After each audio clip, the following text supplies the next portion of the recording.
pyörää jälleen tuota ylälenkkiä. Tuolta äsken kuulin tuon auton varsinaista omistajalta, että hieman tehon puutteesta kärsii tuo Linda-auto. Siinä on ilmoitettu olevan tehoja noin 700 heppaa. Ei kai niitä hevosvoimia ikinä riittävästi ole, jos valtamieheltä kysyy.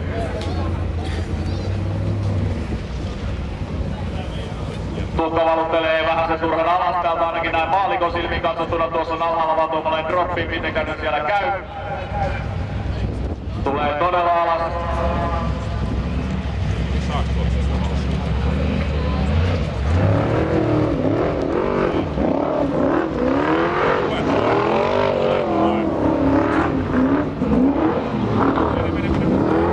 Ja näin näyttää siltä, että jää vielä mahantaa kiinni tuohon maaliportille, mutta kyllä Tuukka näyttää tietävän mitä tekee. Ei vieläkään rehaa tuota autoa mitenkään rikki.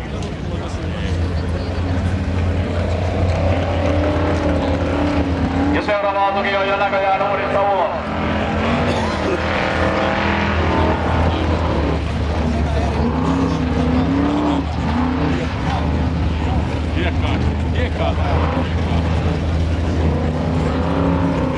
Hän on islantilainen kilpailija, joka nimeä ei ikinä osaa sanoa, mutta Ingolfur Gudvarsson on ilmeisesti kyseessä. Gutin on tuo auto ja tehoja siinä reilut 600 hevosvoimaa.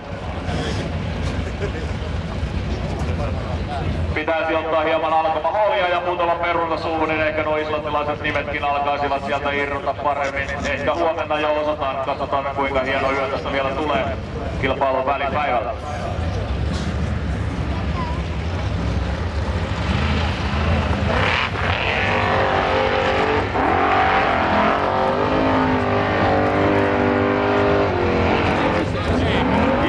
Sieltä päivätoinen kanssa, kyllä! Gutin pyörättää myöskin takavoltiin, mutta tulee näytösti tassulle, joten tuskin taas mitään ongelmaa tulee tuostakaan, mutta sieltä Gutin auto otetaan Ingolfurin toimesta nätisti alas, ei mitään probleemaa. Auto käy varmastikin pienessä kaasutarkastuksessa. Lokasuojat siellä vähän sen painovat sisään, mutta tuohon on ihan kulutustavaraa näissä autoissa, ei mitään hätää. Hieno takavoltti.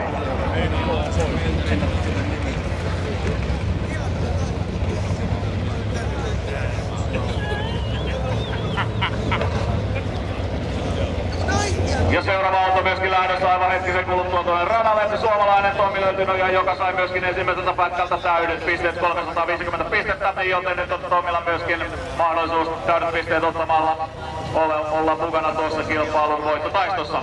Reilu 1000 hevosvoimaa, reilu 1000 newtonia autossa, se on paljon se.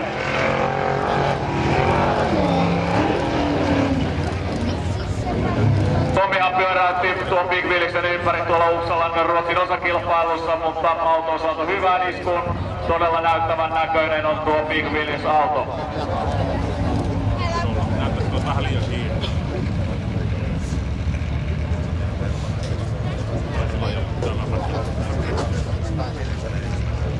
Vähän oloit kyllä liian lujalta.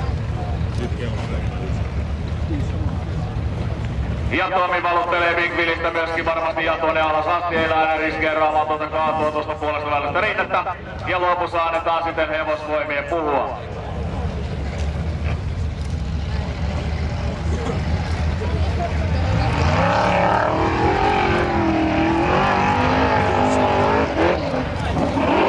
Ai, Tommilla käy todella lähellä myöskin kaato, mutta niin sen verran leveä on tuo raiden leveys, että auto ei kuitenkaan kyljelleen kaadu, jää siihen nätisti alas, mutta mitenkä tässä käy, saako hän ottaa tässä sääntöjen mukaan uuden vauhdin tuonne ylös. En ole aivan varma, mutta Tommi näyttää kyllä suuntaava suoraan rahalta pois. Ihan täysiä pisteitä Tommi nyt Big Wheeliksellä tästä toisesta pätkästä ei saa, koska ei läpäissyt tuota viimeistä maaliporttia.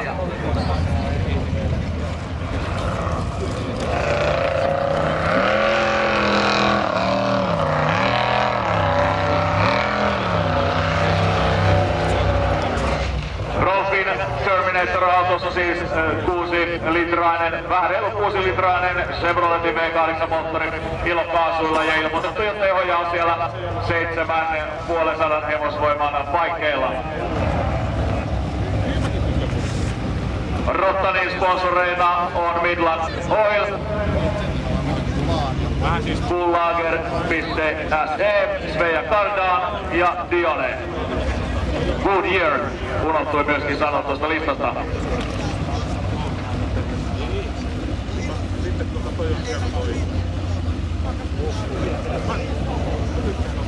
Rottan ottaa maltilla myöskin tuonne alapenkalle, ei mitään hätää, koska tässä ei varsinaisesti kelloa vastaan taistella. Tässä taistellaan vaan siitä, että tuleeko kaikki portit ajettua puhtaasti läpi.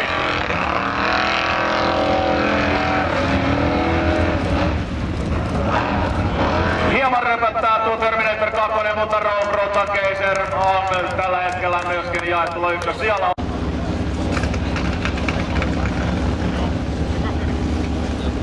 725 hevosvoimaa tuossa Jeepin näköisessä äkkyrässä.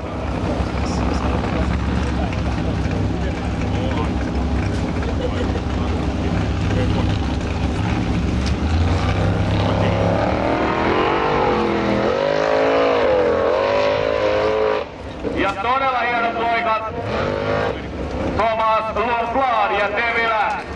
Katsotaan, että tuleeko tuossa jonkinlainen rankaisu tuosta maalin tolpan kaatamisesta tuolla ylhäällä. Saattaa rankaista jonkin verran noita pisteitä, koska siitä välistähän se pitäisi ilman kosketusta saada.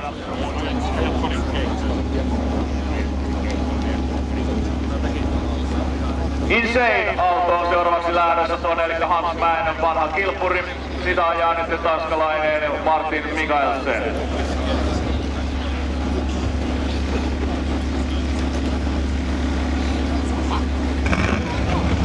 Alumiininen 5,7 litrainen Chevrolet V8 moottori. Ilokaasuilla sieltä on otettu 835 hevosvoimaa.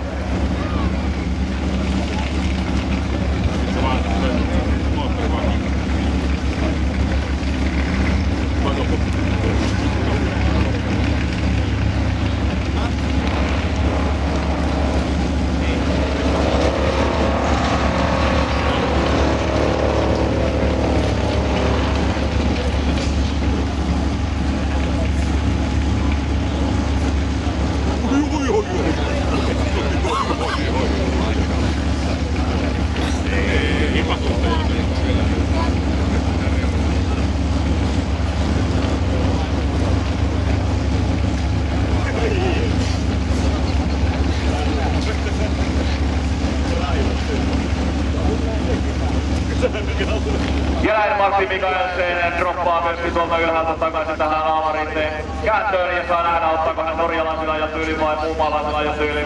Yrittää ilmeisesti Norway stylia.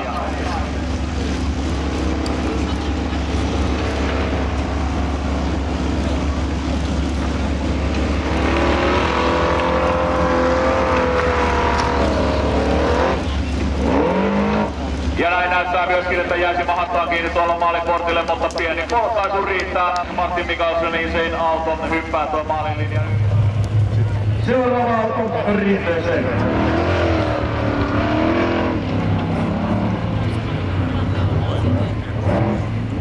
Yksi tällä hetken johtavista, eli todellakin tässä Ammivitin luokassa on 3 kaveria täysillä pisteellä tähän asti. Arne Johannessen laisuutautollaan on yksi näistä tiimeistä. Arnehan on kyllä tottunut heiluttamaan tahtiin pois tuon kilpailussa ja varmastikin osaa lennättää autoa.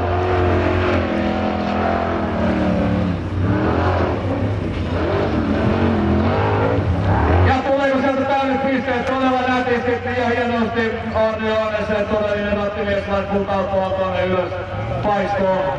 Osuuko tuohon ylhäällä olevaan porttiin, kun se sinne kaatoi vai oliko se vaan hiekkasuihku, joka se sieltä kaatoi. Se nähdään aivan kohta tuolta tulostaululta. Jos Aksilavan päälle tulee 350 pistettä, Arne Johannessen ottaa todellisen tiukan otteen. 340 pistettä, joten jotain peilua siellä hieman sattui, joten Arne Johannessen kyllä todella kovio tässä kilpailussa. Maali porttiin koski tuo Arne Johannessen.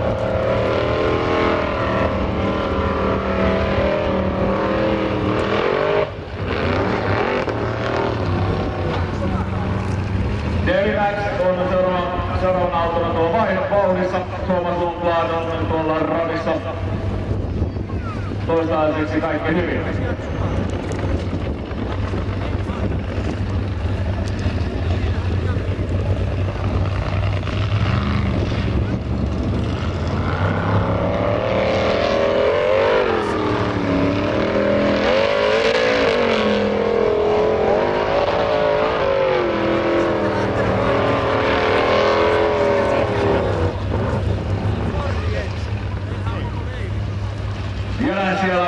Tuomas Lundblad joutuu ottamaan kädet ristiin. Se tarkoittaa sitä, että homma oli ja laulu lakkaa siihen. Auto ajautuu vähän huonossa kulmassa tuonne viimeiselle pöydälle. Ja tuntuu, että kuitenkin auto ei käynyt oikein kunnolla, joten tehoja sieltä ei saatu kaikkea irti. Joten aivan täysiä pisteitä tuolta ei Tuomas Lundblad saanut itselleen hankittua.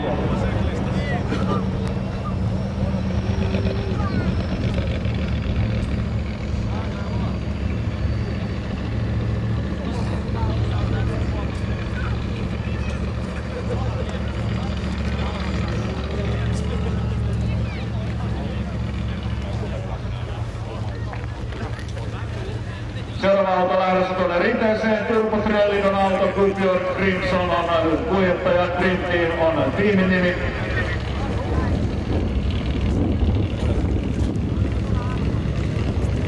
Noin 7-litrainen Fordin turbo annettu V8 moottori siellä. Ilmoitettu hevosvoimiksi 800-1600, joten aika optimaaliset on tehot kyllä, jos siellä 1600 helppoakin sattuisi löytymään. Sponsoreina Sam Power, Gastec and Optima Batteries.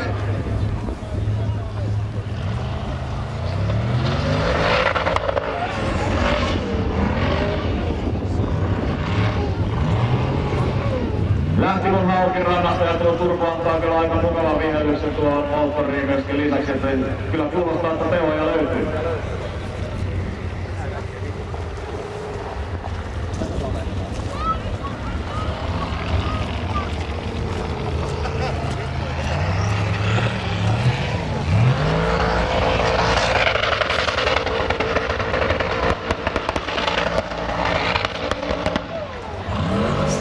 Ongelmia tuntuu olevan tuossa Turbo Tröllinistä, sen verran rytisee ja paukkuu.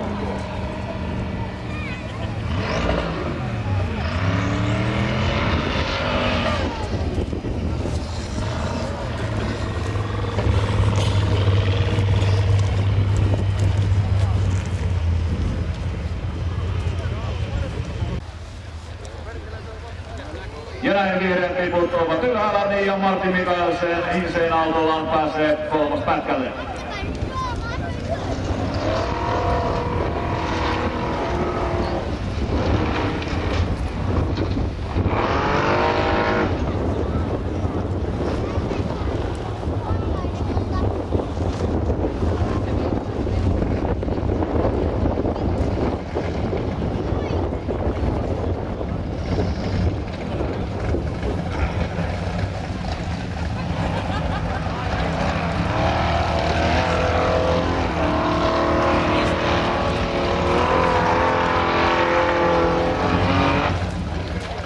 Tullaanko sieltä Insane tulee myöskin katolleen ja nyt tullaan kylki edellä, joten tulee varmasti useampi voltti. Se ei sieltä tassulleen alas tule ja näin alas. Ja nuppi alaspäin. Martin Mikaelsen hoitaa tähän kilpailuun aivan pienen pakollisen tauon. Tuossa menee sekunti aikaa ennen kuin kaveri otetaan autosta ulos, tarkistetaan Medical Team and Rescue porukan avulla, että Martin on kunnossa. Sen jälkeen auto nostetaan tassuilleen ja auto kaatotarkastukseen.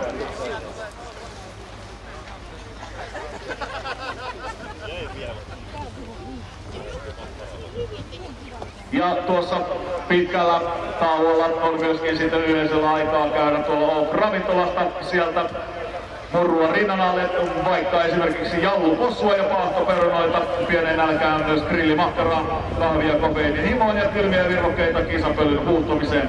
Toki voit siemasta myös ilmoittavan olleen kisatunnelman nostatukseen. Ravintolan henkilökunta toivottaa sinut tervetulleeksi viihtymään ainutlaatuiseen tunnelmaan.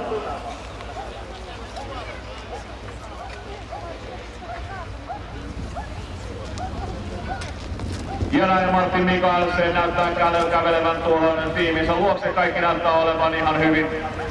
Muistelee vaan päätään tuolle ajosuoritukselle, mutta ilmeisestikin kaikki ihan ok.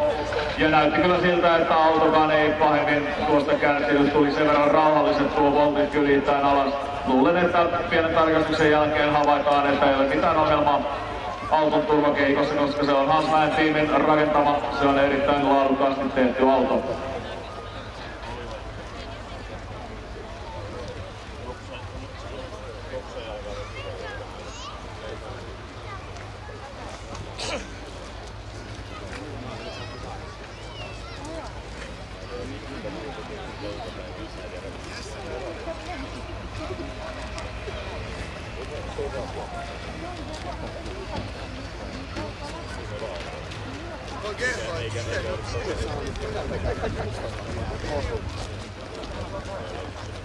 Mukana tätä kilpailua järjestämässä Madbus Racing ry päävastuussa.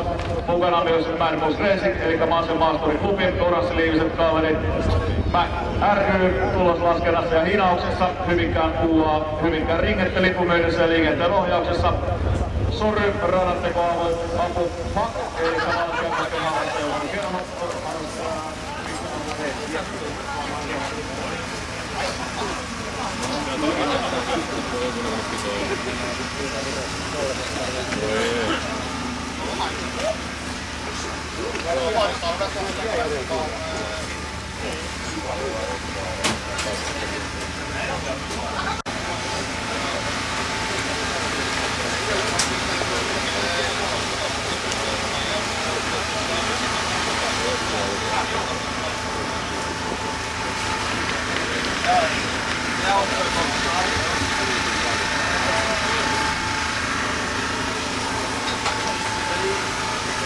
Yes, 3 goals.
Tää vihreä lippu ylhäällä näytetään peukkua Gentil Jonsenille ja Kermit Nason pääsee näyttämään voimansa tuonne radalle.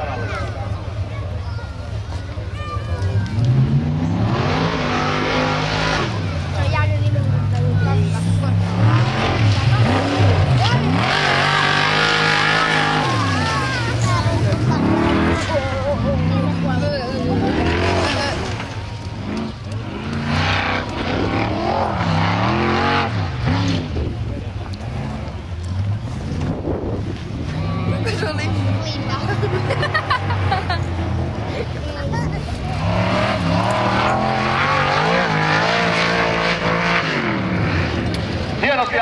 pistää Gentilionsen Kermit Nation autolle.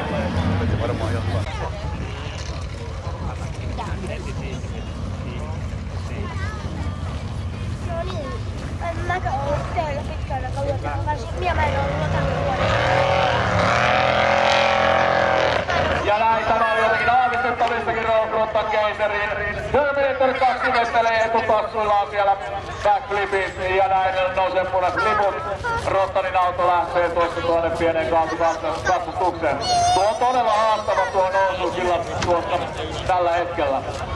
Silleen, mien isän käy filmiin.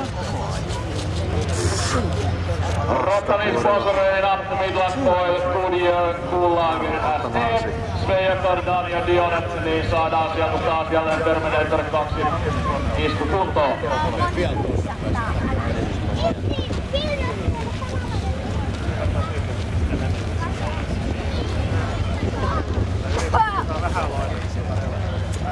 Rottala kokenut kovia täällä Suomessa. Pälkäneillä on hyppinyt tosiaankin sellaisia voltteja, että pitää käydä oikein sairaalassa asti, mutta oli karannut sitten sairaalasta osastolta.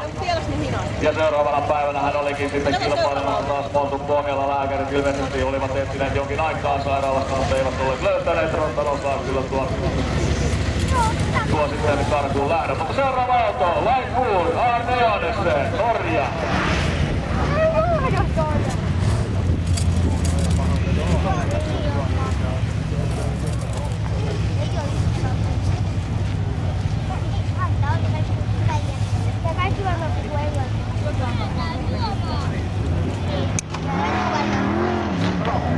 Ja käykö siellä sillain vielä, että iso kivi sieltä ainakin pyörähtää Lightfootin edestä. Todella isoa murkula on kyllä tuossa kohtaa rinnettä. Siellä kyllä rikkoo helposti autokin tuossa.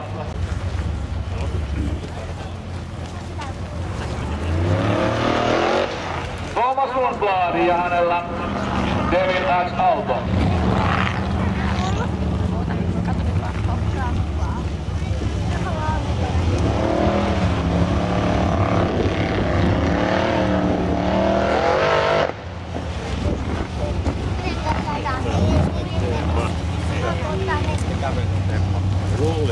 Ja näyttää siltä, että nuo kilpailijat ei ihan nyt tosissaan tuolla ole lähdössäkään.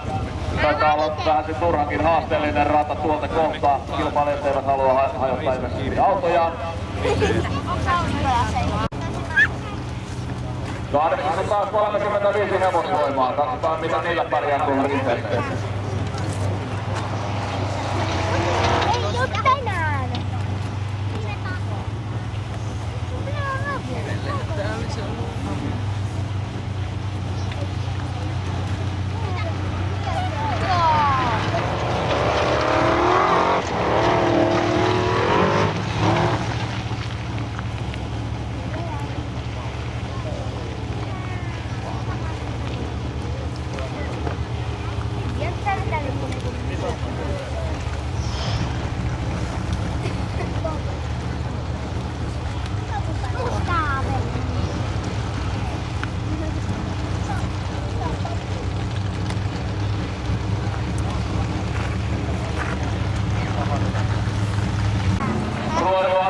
Rattimiehiä, mutta katsotaan, että mikä tässä on meininki tämän radan kohdalla. Se rattia on kyllä nyt. Nämä mies, jos tekee, ja jos tuo rata ei saa lävyssä, niin se on juuri tämä mies, joka sen ajaa.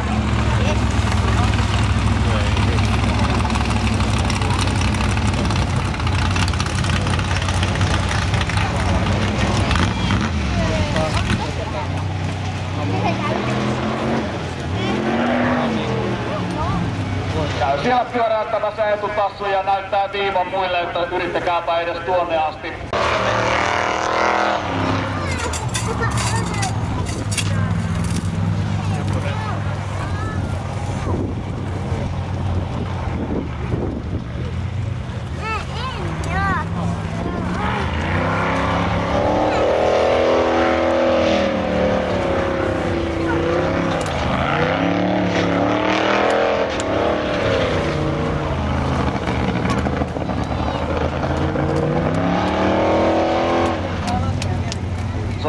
Siinä rikkoiko tuo eturengas tuota sivulinjaa. Tältä alhaalta näyttää, että hiippu menisi ylitse, mutta tuolta ylhäältä tietysti linja on vähän helpompi tulkita, kun siellä linjan suuntaisesti seurataan.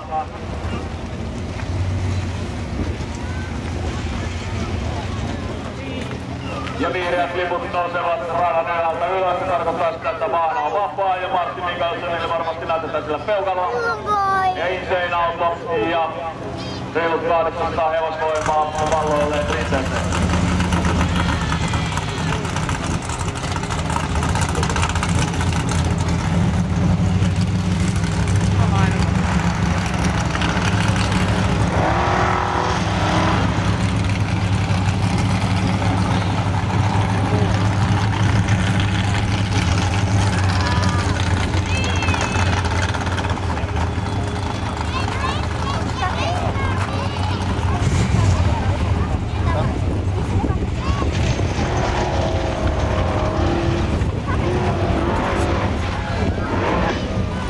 Mikkelsen lennättää kyljelleen Insane auto ja se oli niin lähellä, mutta ihan ei vauhti riittänyt, menikin siellä jotain rikki.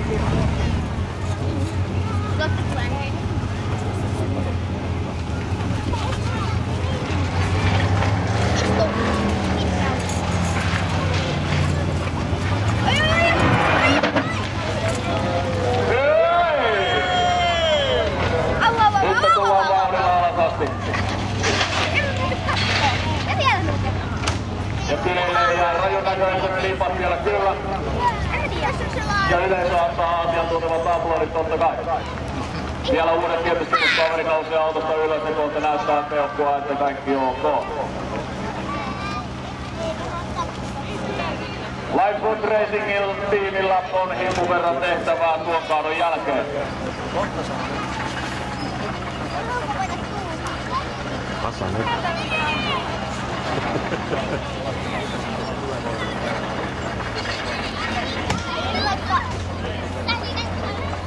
Tämän pätkän alkuun mennessä siis Roar Johansen oli johdossa tästä. Käräisellä aplodit ilmeisestikin Roar Johansen on siellä kunnossa tänne alas ei oikein näy, mutta ilmeisesti siellä kaikki on ihan huonoa. Todellakin Roar oli johdossa ennen tätä pätkää, mutta aika korkealla hän pääsi nytkin. Katsotaan mikä on sitten siellä yhden pahimmista kilpailukumppaneista Arne Johannesenin vastaus on jonkun ajan päästä.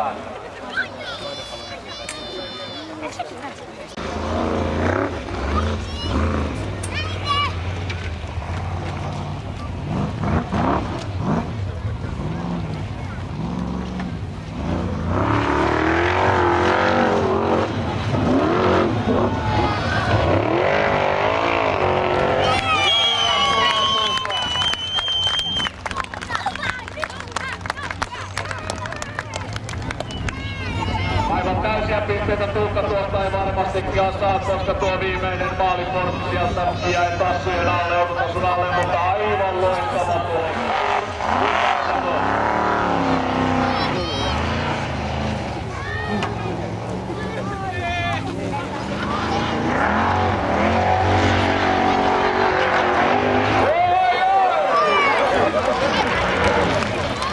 Älyttömän hienot ilmalennot, tuttiin oli tuo auto! Se lensi tuon maalitolpan yllä.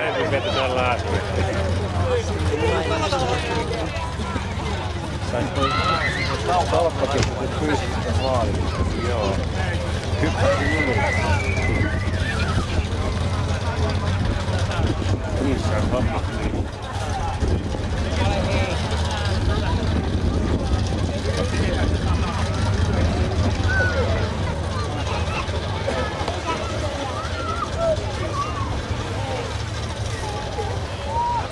Ihan näin korkealle, että yhtään se leiri.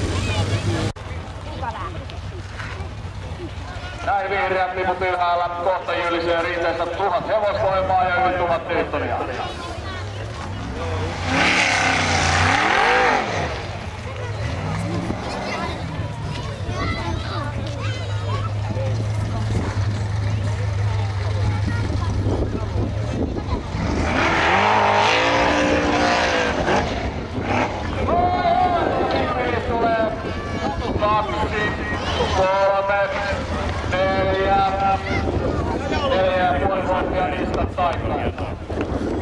teetkin niin vähän. Kädet ainakin kabiinista heiluu, joten ilmeisestikin kuitenkin löytyy nojan Tommilla asiat ok. Siellä ei otetaan joten käsin remmejä. Otetaan niskatukin pois, joten eipä tuossa varmasti mitään sen ihmeellisempää.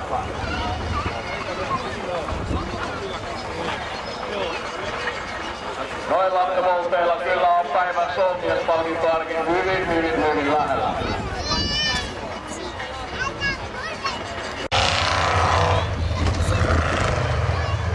Rottamilla oli hieman teho-ongelmia, tuossa ilmeisesti kaikki on ollut kohdallaan tuolla moottorissa. Katsotaan miten kone puhaltaa nyt tässä viimeisellä pätkällä.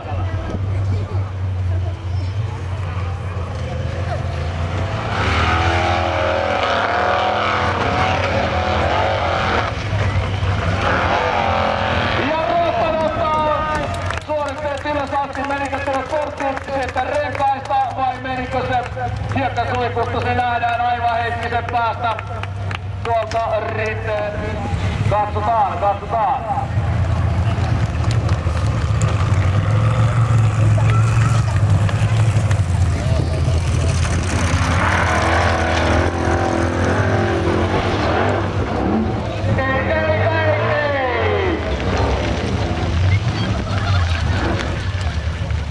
Ei aivan se tai osuko se tuohon porttiin, mutta homma nyt oli ilmeisestikin sillä selvää, että Johannes sen tuolta alas tulee eikä jatkaa